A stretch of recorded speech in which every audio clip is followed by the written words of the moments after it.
बचपन से ही एक्टर बनने का आंखों में सपना लिए ग्वालियर में पैदा हुआ एक लड़का 16 साल की उम्र में अपने सपनों को पूरा करने जेब में बस 200 रुपए लिए दिल्ली की ट्रेन पकड़ के घर से भाग जाने वाला एक लड़का। एक्टिंग इंडस्ट्री में घुसना इतना आसान नहीं था, लेकिन हर्षवर्धन हार मानने वालों में से नहीं था। उसे अपने सपने को जीना था, चाहे कुछ भी हो जाए। दिल्ली में उसने थिएटर ज्वाइन किया और अपने एक्टिंग करियर को वहां से शुरू किया, लेकिन वहां भी उसे आसानी से मौके नहीं मिले। उसने दिल्ली में एक 7-12 हजार रुपए के महीने भर की तनख्वाह के लिए कॉल सेंटर में काम करना शुरू किया ताकि अपना पेट पाल सके। इस दौरान वो अपने एक्टिंग स्किल्स को बेहतर करता रहा और ऑडिशंस देता रहा, लेकिन बॉलीवुड में एंट्री मिलना इतना भी आसान नहीं था। लेकिन जीना भी धीरे धीरे मुश्किल होता जा रहा था। कोई एजुकेशनल क्वालिफिकेशन ना होने की वजह से पेट भरने के लिए छोटे मोटे काम करने बहुत जरूरी थे। दिल्ली के एक एसटीडी बूथ में दिन के 10 रुपए के लिए। उसके बाद उसने एक वेटर के तौर पे काम किया, फिर एक साइबर कैफे में कुरियर बॉय की तरह काम किया, यहाँ तक कि एक वक्त एक डीजे के असिस्टेंट की नौकरी भी की। दिल्ली में स्ट्रगल करने के बाद हर्षवर्धन मुंबई आया, लेकिन वहां भी उसे कई रिजेक्शन फेस करने पड़े। मुंबई में सर्वाइव करना आसान नहीं था, इसलिए वहां भी उसे अलग अलग कामों में हाथ आजमाना पड़ा। उसने एक साइकिल मैकेनिक के शॉप में काम किया और एक वक्त ऐसा भी आया जब उसे रोज के 100 रुपए कमाने के लिए बिल बोर्ड्स लगाने का काम भी करना पड़ा। लेकिन इतनी मुश्किलों के बावजूद हर्षवर्धन का एक्टिंग पर से फोकस कभी नहीं हटा। मुंबई में स्ट्रगल इतने ज्यादा थे कि उसे कई बार सड़क पर सोने की जरूरत पड़ गई। उसके पास रहने के लिए जगह तक नहीं थी, लेकिन इन सब चीजों के बावजूद वो घबराया नहीं। उसने अपने सपनों के लिए हर मुश्किल को चैलेंज किया। उसकी इंग्लिश अच्छी नहीं थी, मगर कोई कोचिंग क्लास जाने के पैसे भी नहीं थे, इसीलिए उसने कॉल सेंटर ज्वाइन किया ताकि अपनी इंग्लिश सुधार सके। अपने प्रॉब्लम्स को देखकर उसके लिए रोना उसकी फितरत नहीं थी, बल्कि तरीके ढूंढना और सोल्यूशंस निकालना यही उसकी आदत थी। जब बॉलीवुड में उसे कोई बड़ा ब्रेक नहीं मिला तो हर्षवर्धन ने अपना पूरा फोकस टॉलीवुड पर शिफ्ट कर दिया। टॉलीवुड इंडस्ट्री में उसे अपना पहला चांस एक तेलुगु फिल्म थाकिता थाकिता के थ्रू मिला, जो उसके लिए एक बहुत बड़ा टर्निंग पॉइंट मिला। इस फिल्म ने उसकी एक्टिंग को नोटिस किया और धीरे धीरे उसे टॉलीवुड इंडस्ट्री में अच्छी खासी पहचान मिलनी शुरू हो गई। 2014 में उसने तेलुगु फिल्म अनामिका में काम किया, जो उसके करियर के लिए एक और बहुत बड़ा सीढ़ी बना। उसके बाद अवनु, प्रेमा इश्क काढ़ाल जैसे काफी प्रोजेक्ट्स पे काम किए और लोगों ने भी उसके काम को काफी सराहा। लेकिन हर्षवर्धन का असली सपना जो बॉलीवुड में अपनी जगह बनाना था ना, फाइनली तब पूरा हुआ जब उसे सनम तेरी कसम 2016 की मूवी में लीड रोल मिला। यह फिल्म एक रोमांटिक ड्रामा थी जिसमें हर्षवर्धन ने लीड एक्टर का रोल किया था। उसकी परफॉर्मेंस को ऑडियंस और क्रिटिक्स दोनों ने काफी अप्रिशिएट किया और ये उसका बॉलीवुड में पहला कदम था। इस फिल्म के बाद हर्षवर्धन का नाम बॉलीवुड में चर्चा में आने लगा और यहीं से उसके बॉलीवुड का सफर शुरू हो गया। उसकी जिंदगी में न जाने कितने स्ट्रगल आए, लेकिन अपने सपनों के लिए उसने अपनी जिद को कभी नहीं छोड़ा और इसी वजह से फाइनली जो उसने सपना देखा था वो सच हुआ।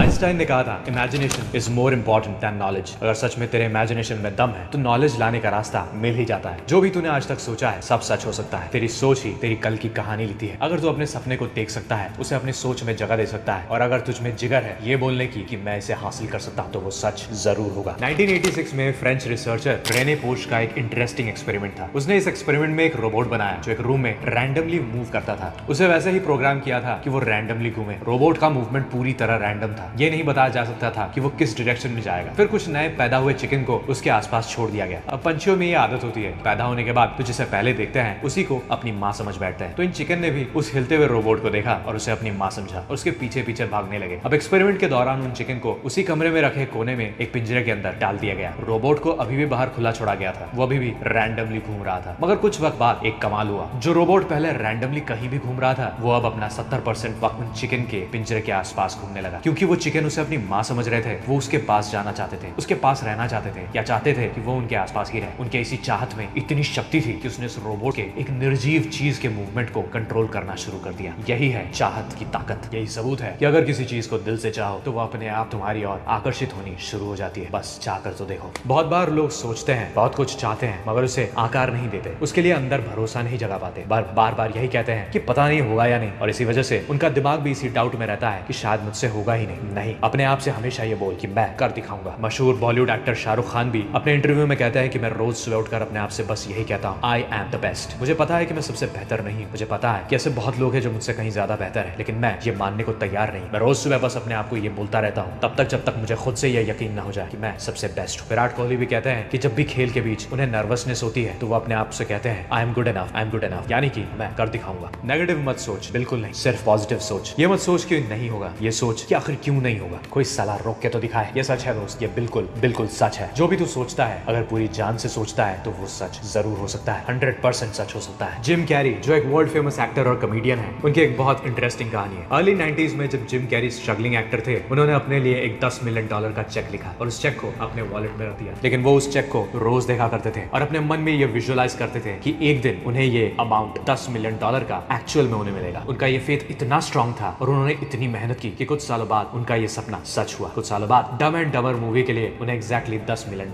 मिला। जिम कैरी का ये एग्जाम्पल दिखाता है कि अगर आपकी सोच में दम है तो वो एक दिन सच जरूर होता है। मैनिफेस्टेशन एक बहुत पावरफुल शब्द है। न जाने कितने कामयाब लोगों की कामयाबी का राज है ये एक शब्द मैनिफेस्टेशन। इस शब्द का मतलब है अपने विचारों या अपने बिलीफ से लाइफ में चीजों को आकर्षित करना या उसे सच कर दिखाना। एक एग्जाम्पल देता हूँ, जब तुझे कोई गाड़ी पसंद आती है तो क्या तुझे कभी कभी ऐसा लगता है कि अचानक से तुझे रास्ते में बस वही गाड़ी सबसे ज्यादा दिखने लगी है? तुझे कोई इंसान पसंद आता है और फिर अचानक से वही तुझे बार बार दिखने लगता है। कि कोइंसिडेंस नहीं है दोस्त, ये मात्र संजोग नहीं है। जब हम किसी चीज के बारे में दिलो जान से सोचते हैं तो हमारा दिमाग अपने आप उस पर फोकस करने लग जाता है और हमें वो हर जगह बस वही दिखने लगता है। इसलिए अगर तू हर वक्त प्रॉब्लम्स पे फोकस करेगा तो तुझे हर जगह प्रॉब्लम्स ही दिखेंगी। अगर तू हमेशा ये सोचेगा कि इस प्रॉब्लम को कैसे सुलझाऊं तो तुझे धीरे धीरे सॉल्यूशंस दिखना शुरू हो जाएगा। तूने दिलजीत दोसांझ का नाम तो सुना ही होगा। मैनिफेस्टेशन का एक बहुत जबरदस्त एग्जाम्पल है वो आदमी। रोशन प्रिंस नाम का एक पंजाबी सिंगर है जिसने एक इंटरव्यू में सिंगर दिलजीत दोसांझ के बारे में कुछ कहा। उसने कहा था कि 2008-9 के वक्त जब रोशन और दिलजीत दोनों नए नए इस इंडस्ट्री में कदम रखे थे तो वो दोनों साथ में यूएस कनाडा में अपने सिंगिंग के लिए टूर किया करते थे, क्योंकि वहाँ पंजाबी पॉपुलेशन काफी ज्यादा होती है। जब वो ऐसा करते थे तो वो रहने के लिए एक ही रूम शेयर करते थे। जब वो साथ रह रहे थे तो रोशन रोज सुबह उठकर कई बार ये देखता था कि दिलजीत आईने के सामने खड़ा होकर आंखें बंद करके किसी सोच में गुम रहता था और अपने ही धुन में लहराता रहता था। रोशन और बाकी सिंगर्स उसे सुबह सुबह ये करते हुए देखते थे और उनकी समझ में कुछ नहीं आता था। दिलजीत क्या कर रहा था? वो मैनिफेस्ट कर रहा था। वो आंखें बंद करके खुद को एक बड़े स्टेडियम के सामने करोड़ों लोगों के सामने परफॉर्म करते हुए खुद को इमेजिन करता था। उस वक्त वो किसी को समझ में नहीं आया, मगर आज उस सबको दिखने लगा है। आज उसका वो इमेजिनेशन जो उस दिन सिर्फ उसके दिमाग में था आज सच हो रहा है। दिलजीत से भी जब इंटरव्यू में ये पूछा गया कि क्या आपको पता था कि आप एक दिन इतने बड़े बनेंगे और इतने लोग आपके दीवाने होंगे, तो दिलजीत ने ये कहा था कि ये सब तो आपको आज दिख रहा है, मैं तो इसे बहुत पहले ही देख चुका हूँ। यही है मैनिफेस्टेशन की असली ताकत। मशहूर बास्केटबॉल प्लेयर कोबी ब्रायंट ने अपने इंटरव्यू में ये कहा था कि इस दुनिया में हर चीज दो बार होती है, पहले तुम्हारे दिमाग में और फिर असलियत में। मतलब कि तू जैसा खुद के लिए सोच रखता है तेरी सच्चाई भी वैसी ही हो। मैनिफेस्टेशन का प्रोसेस बहुत सिंपल है। इसके 5 स्टेप्स हैं। पहला स्टेप, अपने गोल्स को क्लियरली डिफाइन कर। तुझे ये पता होना चाहिए कि तुझे क्या चाहिए। तेरा गोल बिल्कुल क्लियर होना चाहिए। एक पेपर उठा और उसमें लिख कि तुझे आखिर क्या चाहिए। अगर रुपए चाहिए तो कितने रुपए चाहिए और कब तक चाहिए। अगर तुझे कोई गाड़ी चाहिए तो कौन सी गाड़ी, किस कलर की, कैसी और कब तक चाहिए। सेकंड स्टेप है विजुअलाइजेशन। अपने गोल्स को ऐसे विजुअलाइज कर जैसे वो ऑलरेडी रियलिटी हो चुकी है, जैसे तू उस सपने को आज जी रहा है, जैसे कि वो आज सच हो चुका है। आंखें बंद कर और उस सपने को जी। ये तेरे दिमाग को एक्टिवेट करेगा और अपने आप तुझे आगे बढ़ने के रास्ते ढूंढ निकालेगा। तीसरा है बिलीफ। बिलीफ सबसे ज्यादा इंपॉर्टेंट फैक्टर है। अगर तुझे अपने गोल्स पे, अपने सपने पे भरोसा ही नहीं है तो मैनिफेस्टेशन कभी काम नहीं करेगा। तुझे अपने काबिलियत पर पूरी तरह से विश्वास होना चाहिए कि तू उसे हासिल कर सकता है। चौथा स्टेप है एक्शन। सिर्फ सोचने से कुछ नहीं होगा। मैनिफेस्टेशन के साथ साथ एक्शन लेना भी बहुत जरूरी है। सिर्फ सोचने से तेरे डिजायर्स, तेरे सपने सच नहीं होंगे। उसके लिए रोज मेहनत करना जरूरी है। रोज सुबह उठने के बाद, ज्यादा नहीं, बस 2 मिनट आंखें बंद करके अपने सपने को महसूस कर और उसके बाद काम पे लग जा। पांचवा स्टेप है ग्रेटिट्यूड। जो भी तेरे पास ऑलरेडी है उसके लिए ऊपर वाले को शुक्रिया अदा कर। अपनी जिंदगी से तंग मत रह। ग्रेटिट्यूड एक पॉजिटिव एनर्जी क्रिएट करता है जो तुझे खुद पे भरोसा दिलाएगा कि तेरे पास सब कुछ है, कोई कमी नहीं है तेरे पास, इसीलिए तुझे कोई नहीं रोक सकता। तो जो चाहे वो हासिल कर सकता है। आज कई सक्सेसफुल एथलीट्स मैनिफेस्टेशन और विजुअलाइजेशन प्रैक्टिसेस का यूज करते हैं। माइकल फेल्प्स जो एक ओलंपिक गोल्ड मेडलिस्ट स्विमर है, उन्होंने कई बार अपने इंटरव्यू में यह बताया है कि वो हर रेस से पहले अपने दिमाग में उस रेस को विजुअलाइज करते हैं। वो अपने मूव्स और अपनी जीत को इतनी क्लैरिटी से अपने दिमाग में पहले देखते हैं कि जब वो सच में रेस में होते हैं तो उनका बॉडी और उनका माइंड पहले से प्रिपेयर्ड होता है कि कैसे फंक्शन करना है। कई बिजनेस लीडर्स ने भी मैनिफेस्टेशन के कॉन्सेप्ट को यूज किया है। एलन मस्क जो टेस्ला और स्पेसएक्स का फाउंडर है, अपने विजन और गोल्स को इस तरह सेट करते हैं कि उनका पूरा फोकस उन्हें रियलिटी में बदलने पर मजबूर कर देता है। एलन मस्क का स्पेस एक्सप्लोरेशन का सपना तब पूरा हुआ जब स्पेसएक्स ने सक्सेसफुली फैल्कन 1 के रॉकेट को लॉन्च किया, लेकिन इसे एलन मस्क ने पहले ही अपने दिमाग में देख रखा था, इसीलिए वो फाइनली सच हुआ। वॉल्ट डिज्नी ने भी अपनी पूरी जिंदगी बहुत मेहनत की और डिज्नी वर्ल्ड का निर्माण किया। बहुत सारे लोगों से, बैंक से उसने पैसे मांगे, बहुत लोगों ने उसे रिजेक्ट भी किया और इसीलिए बहुत वक्त और बहुत मेहनत लगी डिज्नीलैंड को बनाने में, मगर फाइनली डिज्नी वर्ल्ड बनकर तैयार हुआ। मगर दुर्भाग्यवश जब तक डिज्नी वर्ल्ड बना तो वॉल्ट डिज्नी इस दुनिया में रहे नहीं। जिस दिन उसका इनॉग्रेशन हुआ तो हर इंसान की जुबान पर बस एक ही बात थी, काश वॉल्ट यहाँ खुद होते और अपने सपने को सच होते हुए खुद देख पाते। उस वक्त वॉल्ट के भाई स्टेज पर चढ़े और उन्होंने बहुत खूबसूरत बात कही। उन्होंने कहा कि Walt saw it, that's why you are seeing it. मतलब कि इससे बहुत पहले ही वॉल्ट इसे देख चुके थे, इसीलिए आज ये सच हो पाया है और पूरी दुनिया इसे देख पा रही है। मैनिफेस्टेशन की कमाल की कहानी अनगिनत है। 2016 की ये वीडियो बहुत ज्यादा मशहूर है जिसमें MMA boxer Conor McGregor football star Ronaldo से मिले। इस वीडियो में कॉनर ने रोनाल्डो से पूछा कि तुम्हारे पास एक जेट है क्या? रोनाल्डो ने कहा हाँ मेरे पास एक प्राइवेट जेट है। कॉनर ने कहा मैं भी एक दिन एक प्राइवेट जेट लूंगा। तुम अभी फोर्ब्स के वर्ल्ड्स मोस्ट पेड एथलीट्स की लिस्ट में नंबर 1 पे हो, मैं कुछ नंबर 35 पे हूँ, लेकिन अगले साल मैं तुम तक जरूर पहुंचूंगा। इस पे रोनाल्डो ने जवाब दिया ऐसा कभी नहीं होगा। उस वक्त रोनाल्डो की अर्निंग थी $88 मिलियन और कॉनर मैकग्रेगर की थी बस $22 मिलियन। इसीलिए कॉनर की बात को रोनाल्डो और बाकी सबने हल्के में ले लिया। अगले साल फोर्ब्स की लिस्ट निकली, कॉनर रोनाल्डो के आसपास भी नहीं आए, ना अगले साल ना ही उसके अगले साल। साल और ना ही उसके अगले साल, लेकिन 5 साल बाद उनका ये मैनिफेस्टेशन सच हुआ। जब 2021 में फोर्ब्स की लिस्ट निकली तो रोनाल्डो नंबर 3 पे थे और फर्स्ट नंबर पे थे कॉनर मैकग्रेगर। उन्होंने न सिर्फ इस बात को कहा बल्कि उसके लिए जी तोड़ मेहनत भी की और 5 साल बाद नामुमकिन मुमकिन हो गया। क्या तेरे आसपास ऐसे लोग हैं जो तुझे हमेशा नीचे देखते हैं, जो तेरे सपनों को सुन के हंस देते हैं, जो कहते हैं कि तू ये नहीं कर सकता? अरे भाड़ में जाए ऐसे लोग। तेरे अंदर जो गुस्सा है, तुझे लगता है कि तेरी लिमिटेशन है, उसे अपने फायदे के लिए इस्तेमाल कर। जेके रॉलिंग जब उसने हैरी पॉटर की कहानी लिखी थी तो उसे न जाने कितने पब्लिशर्स ने रिजेक्ट किया था। लोग उसे बोलते थे कि उसकी कहानी कभी नहीं चलेगी, लेकिन उसने अपनी नफरत और अपने रिजेक्शन को अपनी आग में बदल के रख दिया, अपने अंदर गुस्सा जगाया और आज उसकी ये सीरीज दुनिया की सबसे बड़ी और सक्सेसफुल किताबों में से एक है। किसी और की नेगेटिविटी को अपने ऊपर मत चढ़ने दे। तेरे अंदर की आग सबसे ज्यादा ताकतवर है। यह आग जो तेरे अंदर चल रही है वही तुझे आगे खींचती रहेगी। तुझे अपने गोल्स को अचीव करने के लिए अपने अंदर के शेर को जगाना होगा। याद रख, जिगरा जिसका सख्त है, ये पूरी दुनिया उसी की भक्त है।